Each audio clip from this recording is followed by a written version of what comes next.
A nearly 46-year-old mystery finally solved. A killer identified in the case of murdered teenager Carol Sue Klaber. Carol Sue Klaber, who was 16 years old, was found dead on June 5, 1976.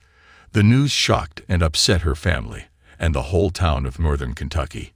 Even though people had been looking into the case for decades, it was still unsolved with no leads or suspects until new technology came along and helped solve the puzzle. Who could have done this to Carol, and how did they stay out of trouble for so long? Hello and welcome to our channel. If you are new here, please subscribe and press the bell notification. Let's have a look at the 47-year-old cold case finally solved in 2023, Carol Sue Klaber's case. Boone County is a county located in Kentucky, United States. Named after the renowned frontiersman Daniel Boone, the county was established in 1798. It is the fourth most populous county in Kentucky and is notable for being home to the Cincinnati Northern Kentucky International Airport, a major transportation hub in the region. Burlington serves as the county seat, and Boone County is renowned for its rich history, scenic landscapes, and thriving agricultural economy. On November 28, 1959, Carol Sue Klaber was born to Daniel Henry Klaber and Betty Jane Meek Renneker in Kentucky. Nestled near rolling hills and babbling brooks, her arrival brought joy to her parents and older brother, Thomas Klaber. Carol possessed a lively sense of humor, humility, and a strong empathy for those less fortunate. Even at the young age of 16, she dedicated her time to assisting at the St. Charles nursing home. As a child, Carol actively participated in organizations such as the Brownies and Girl Scouts, while her hobbies included cooking, sewing, and her deep love for music. From an early age, she showcased her talents in playing the piano and violin, making her a popular member of the string ensemble at Dixie Heights High School. Carol's friendly and outgoing nature endeared her to many friends. Tragedy struck Boone County on June 5, 1976. On that fateful day, the sun shone brightly over the small town of Union, Kentucky, as Dr. Gaines Huey, a well-known local dentist, embarked on his routine commute to work. Along Chambers Road, he made a shocking discovery: a lifeless body lying beside a culvert. Overwhelmed by the sight, Dr. Huey immediately contacted the Kentucky State Police, who swiftly responded to the scene. Trooper Jan Wushner, an experienced investigator, arrived at the location to unravel the mystery behind the lifeless form found on the roadside. Examining the crime scene, the investigators identified signs of a violent struggle. Broken branches and trampled grass bore evidence of a fierce altercation, while the victim's body displayed wounds indicative of a brutal assault. The grim reality began to take shape. The killing was not an act of random violence, but a calculated and premeditated murder. Determined to seek justice, the investigators scoured the crime scene for tangible evidence. However, despite their exhaustive efforts, no concrete proof emerged. Frustrated but undeterred, the investigators turned their attention to the victim's body, which was transported to the medical examiner's lab for a thorough autopsy. During the meticulous examination, the medical examiner meticulously documented every cut, scar, and wound on the victim's body. The evidence painted a harrowing picture of Carol's damage. She had suffered extensive beatings, evident in the swollen and bruised state of her once beautiful face. Deep cuts on her head pointed to blunt force trauma, likely inflicted by a tire iron. The heavy blows had caused irreparable damage, leading to her untimely and tragic death. Moreover, clear signs of abuse and severe physical harm became apparent. The cause of death was determined to be asphyxiation due to manual strangulation and a fatal blow to the head. The revelation plunged the community into sorrow and grief. The investigators, disheartened by the lack of definitive evidence of the crime scene, preserved the discovered DNA for future advancements in technology, hoping it would someday help solve the case.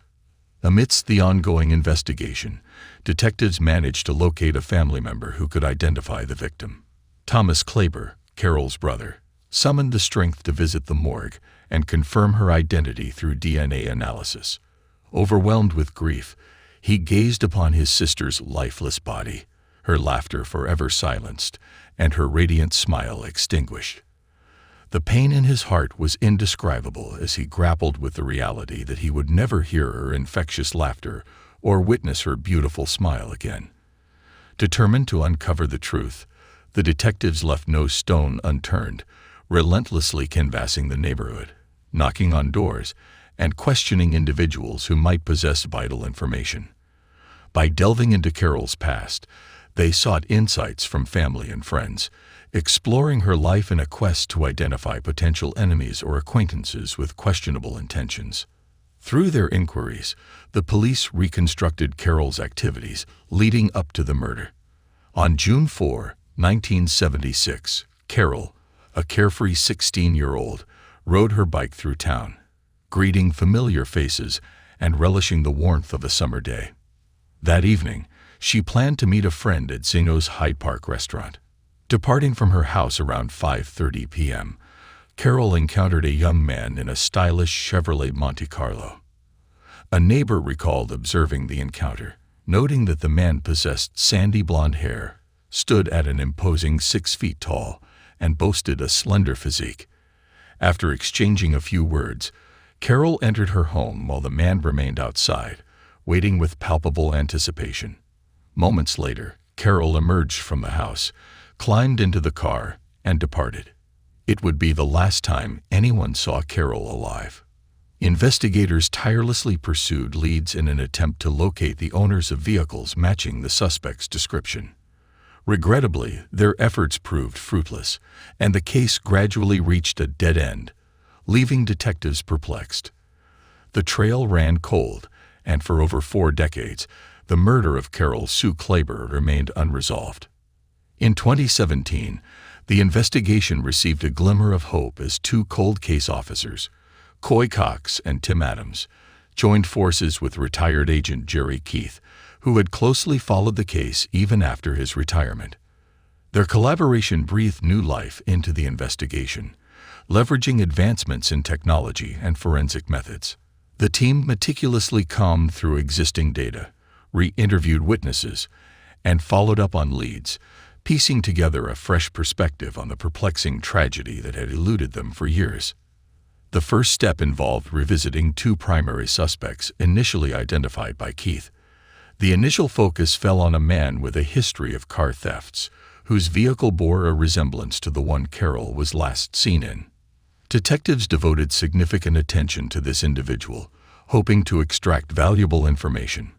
However, after the man vehemently denied any involvement in Carol's murder and voluntarily provided his DNA for comparison, he was eliminated as a suspect when the analysis yielded negative results. Though relieved to be cleared of suspicion, the man's sense of relief was tinged with the weight of being a suspect in such a heinous crime. With their first lead exhausted, Cox and Adams returned to square one, determined to identify the perpetrator.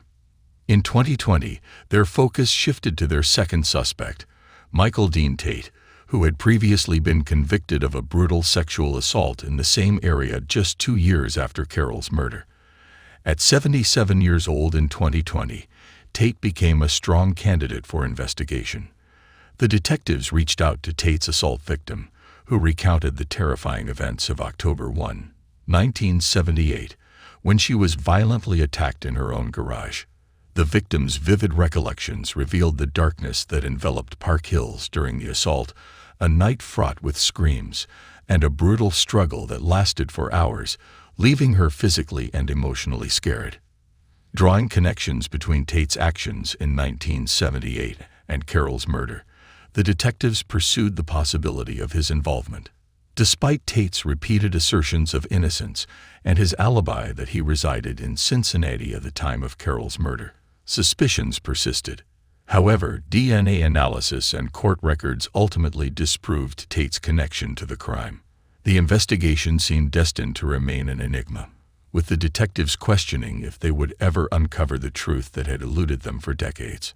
On September 17, 2022, the Boone County Sheriff's Office sought the assistance of Authorem Lab, renowned for its expertise in genetic history.